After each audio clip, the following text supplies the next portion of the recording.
আঘাত তো শুধু শরীরে নয়, এটা যায় মনের গভীরে। যতটুকু পিষে যায় ততটুকু আর কখনো ভাসে না। কখনো শব্দে, কখনো চুপে, কখনো চোখে, কখনো মনে। আঘাত আসে, আঘাত আসে, কখনো খুব কাছে, কখনো দূরেও থাকে ছোঁয়া।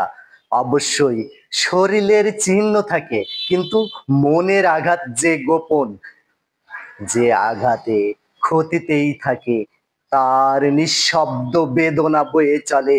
কষ্টের মাঝে হাজার প্রশ্ন, আঘাতের মাঝে হাজার শূন্যতা। কিছুই হয় না ভালো, যতটা ভালো ছিল সব হারিয়ে গেছে।